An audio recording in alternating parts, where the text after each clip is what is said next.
जय माँ संतोषी। आज हम माँ संतोषी की व्रत कथा सुनाने जा रहे हैं। ग्रंथ करोड़न में कहा है ये सब का सार, ब्रह्म सत्य जग झूठ है, जीवन ही ब्रह्म निहार। जीवन से जीवित जगत, माता खेलत खेल, ब्रह्म रूप पहचान लो, कटे जगत की जय। बोलो संतोषी मैया की जय। एक बुढ़िया थी और उसके 7 बेटे थे।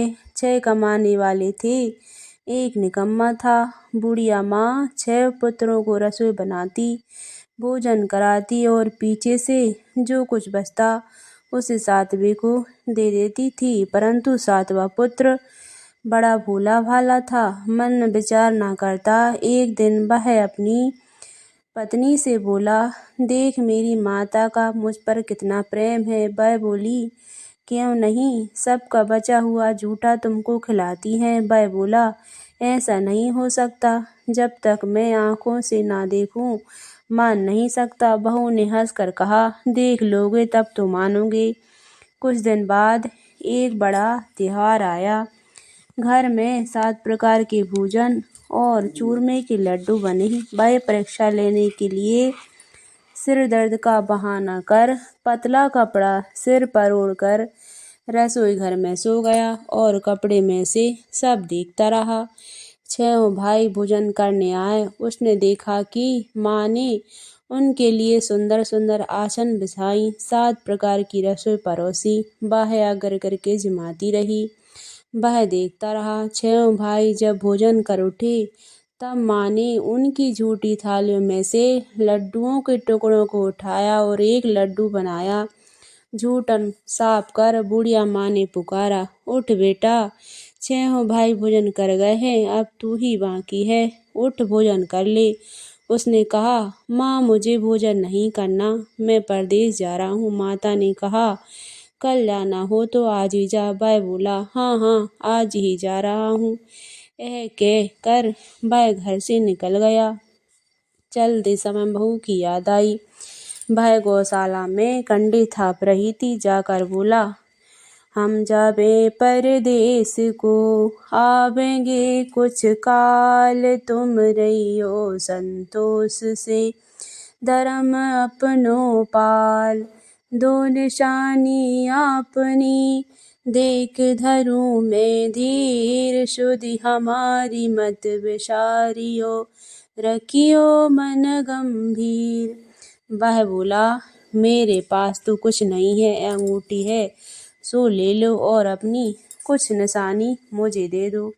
वह बोली, मेरे पास क्या है, यह गोबर भरा हाथ है। यह कहकर उसकी पीठ पर गोबर की थाप मार दी। वह चल दिया। चलते चलते दूर देश में पहुंचा। वहां एक साहूकार की दुकान थी। वहां जाकर बोला, सेठ जी मुझे नौकरी पर रख लो। साहूकार को जरूरत थी। साहूकार ने कहा, काम देख कर दाम मिलेंगे। साहूकार की नौकरी मिली। वह सवेरे 7 बजे से 12 बजे रात्रि तक काम करने लगा। कुछ दिनों में दुकान का लेन देन, हिसाब किताब, ग्राहकों को माल बेचना, सारा काम करने लगा। साहूकार के 7-8 नौकर थे, वे सब चक्कर खाने लगे। वह बहुत होशियार बन गया। सेठ ने भी काम देखा और 3 महीने में ही उसे मुनाफे का साझेदार बना लिया। 12 वर्ष में वह नामी सेठ बन गया और मालिक सारा कारोबार उस पर छोड़कर बाहर चला गया। इधर बहू पर क्या बीती सो सुनो। सास ससुर उसे दुख देने लगे। सारी गृहस्थी का काम करा करके उसे लकड़ी लेने जंगल में भेजते। इस बीच घर की रोटियों के आटे में से जो भूसी निकलती उसकी रोटी बनाकर रख दी जाती और फूटे नारियल के नरेटी में पानी। इस तरह दिन बीतते रहे। एक दिन वह लकड़ी लेने जा रही थी कि रास्ते में बहुत सी स्त्रियां संतोषी माता का व्रत करती दिखाई दी। वह वहां खड़ी होकर कहने लगी, बहनों तुम किस देवी का व्रत करती हो और इसके करने से क्या पुण्य होता है? इस व्रत के करने की क्या विधि है? यदि तुम अपने इस व्रत का विधान मुझे समझा कर कहोगी तो मैं तुम्हारा बड़ा उपकार मानूंगी। तब उनमें से एक स्त्री बोली, सुनो, यह संतोषी माता का व्रत है। इसके करने से निर्धन दरिद्रता का नाश होता है, लक्ष्मी आती हैं, मन की चिंताएं दूर होती हैं, घर में सुख होने से मन को प्रसन्नता और शांति मिलती है, निपुत्री को पुत्र मिलता है, पति बाहर गया हो तो शीघ्र आ जाता है, कुंवारी कन्या को मनपसंद वर मिलता है, राजद्वारे में बहुत दिनों से मुकदमा चलता हो तो समाप्त हो जाता है, कलह कलेश की निवृत्ति हो, सुख शांति हो, घर में धन जमा हो और पैसा जायदाद का लाभ होता है तथा और भी मन में जो कुछ कामना हो तो सब इस संतोषी माता की कृपा से पूरी हो जाती हैं। इसमें संदेह नहीं है।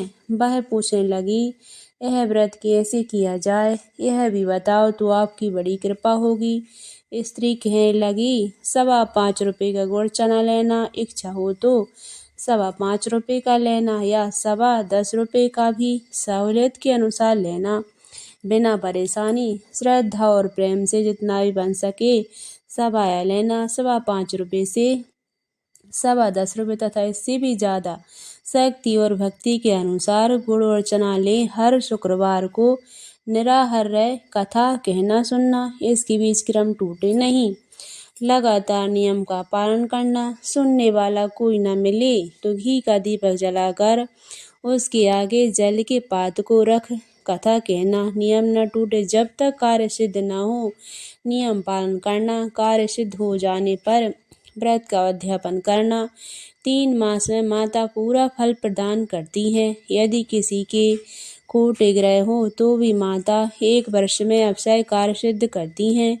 कार्य सिद्ध हो जाने पर ही उद्यापन करना चाहिए, बीच में नहीं। उद्यापन में 2.5 सेर आटे का खाजा तथा इसी अनुसार से खीर तथा चने का साग तैयार करना। 8 लड़कों को भोजन कराना, जहाँ तक मिले देवर जेठ भाई बंधु कुटुंब के लड़के लेना, ना मिले तो रिश्तेदार और पड़ोसियों के लड़के बुलाना, उन्हें भोजन करा, यथाशक्ति दक्षिणा दे, माता का नियम पूरा करना। उस दिन घर में कोई खटाई ना खाए। है सुन बूढ़िए की बहू चल दी, रास्ते में लकड़ी के बोझे को बेच दिया और उन रुपयों से गुड़ चना ले माता की व्रत की तैयारी कर आगे चली और सामने मंदिर देख पूछने लगी, यह मंदिर किसका है?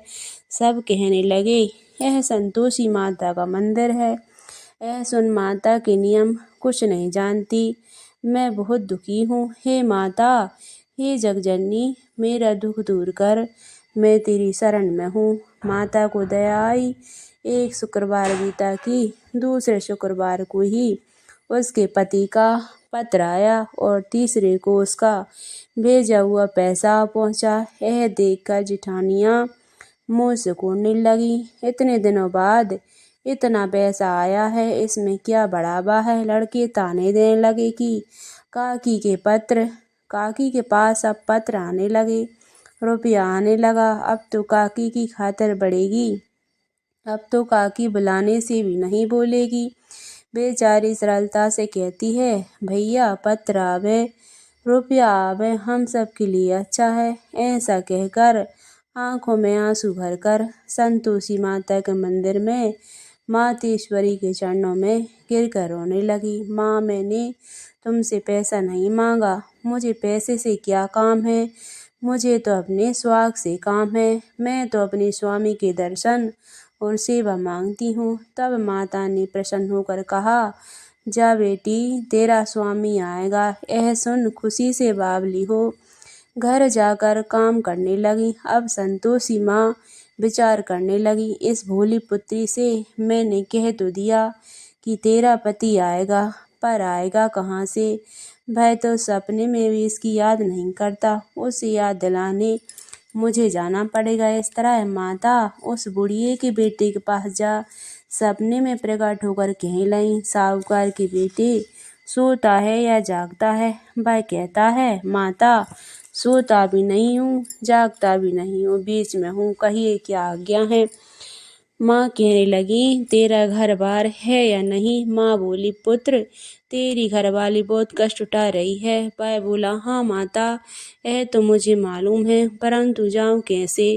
परदेश की बात है, लेन देन का कोई हिसाब नहीं, कोई जाने का रास्ता नजर नहीं आता, कैसे चला जाऊँ। माँ कहने लगी, मेरी बात मान, सवेरे नहा धोकर संतोषी माता का नाम ले, घी का दीपक जला, दंडवत कर दुकान पर जा बैठना। देखते ही देखते तेरा सारा लेन देन चुक जाएगा, जमा माल बिक जाएगा, सांझ होते होते धन का ढेर लग जाएगा। अब तो वह सवेरे बहुत ही जल्दी उठ मित्र बंधुओं से अपने सपने की बात कहता है। वे सब उसकी बात अनसुनी कर हंसी उड़ाने लगे। कहीं सपने भी सच्चे होते हैं। एक बूढ़ा बोला, देख भाई, मेरी बात मान, इस तरह सांच या झूठ करने के बदले देवता ने जैसा कहा है वैसा करने में तेरा क्या जाता है।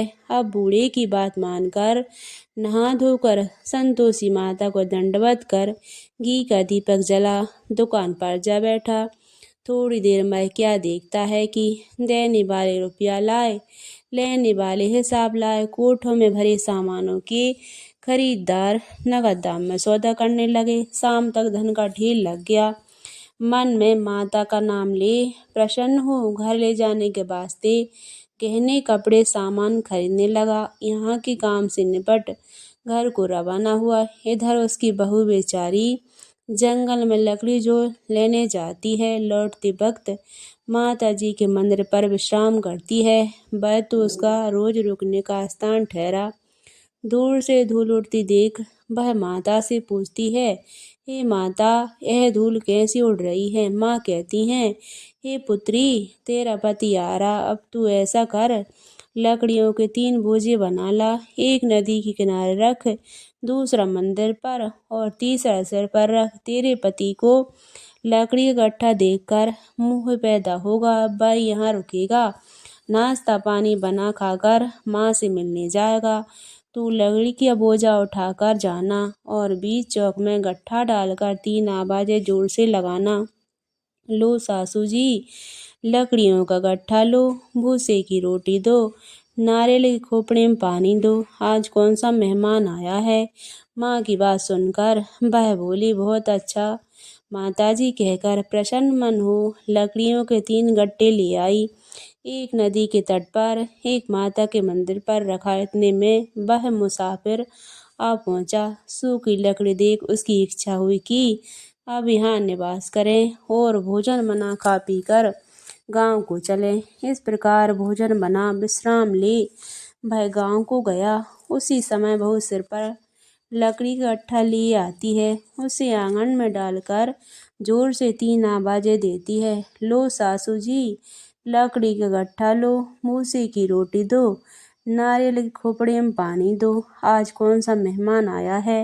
यह सुनकर उसकी सास अपने दिए हुए कष्टों को भुलाने हेतु कहती है, बहू ऐसा क्यों कहती हो, तेरा पति ही तो आया है, आ बैठ, मीठा भात खाकर कपड़े गहने पहन। इतने में आवाज सुनकर स्वामी बाहर आता है और अंगूठी देख व्याकुल हो जाता है। माँ से पूछता है, माँ यह कौन है।